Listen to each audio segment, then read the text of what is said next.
Go. Why don't you give your speech? How many of you think weed should be legalized? What if I told you that there are many reasons why marijuana can be good and bad? Well, today I'm going to tell you the pros and cons of legalizing marijuana. Hi, my name is CJ, and throughout this week I've done extensive research to benefit y'all and to inform you of the knowledge I have about marijuana. The main points I will be going over today include using marijuana in the medical world, the economic rise of marijuana, the negative effects of marijuana, and the abuse and addiction withdrawal effects of marijuana. First, I will be going over the first pro, which is the use of marijuana in the medical world. Now, I want you to take a look at this picture and think. Now, I'm sure you think that these two are used for the same thing, but would you be surprised if I said that one of them is medical marijuana? According to the article Medical Marijuana Fact, in 2021, medical director Jennifer Casarella stated, medical marijuana can help reduce pain, control nausea and vomiting caused by cancer, chemotherapy, kill cancer cells and slow tumor growth, and much more. How does medical marijuana help you, may ask?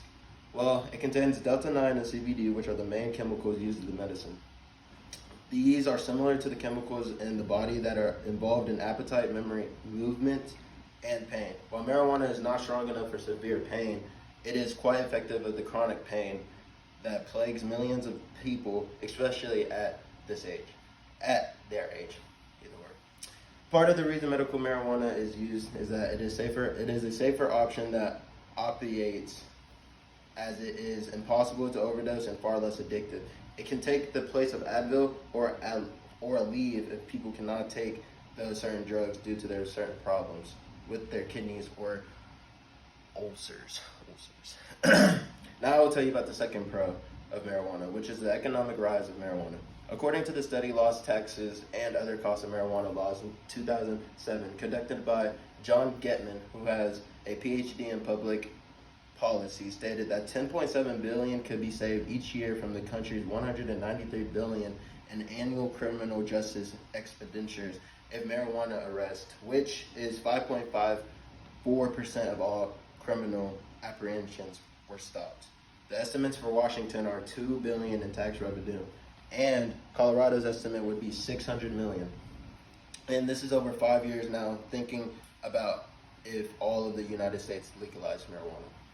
If you take a look at this graph from the U.S. marijuana market, the grass is getting greener in 2018. It shows the recreational total and the medical total by the year 2025. As you can see, the bottom green represents recreational marijuana and the top green represents medical marijuana, seeing that the United States can earn up to $24.07 billion for medical and recreational sales. Now that is a lot of money. Now that I've gone over the pros of marijuana, I would now talk about the cons. The first con would be the effects of marijuana could cause on many neurologic and physiological effects. In the article, The Pros and Cons of Medical Cannabis, current evidence in 2021, Doctor of Nurse Practice Melissa Kalinske stated at low doses, the mood is described as euphoric, with decreased depression, anxiety, and tension. Conversely, at higher doses, there is increased anxiety, dysphoria, and panic. These harmful effects of marijuana include impaired motor coordination, short-term memory, distortions in time, hallucinations, and many other things. These effects are very additive when combined with other central nervous system depressants. The last thing I will be talking about today will be the second con of marijuana.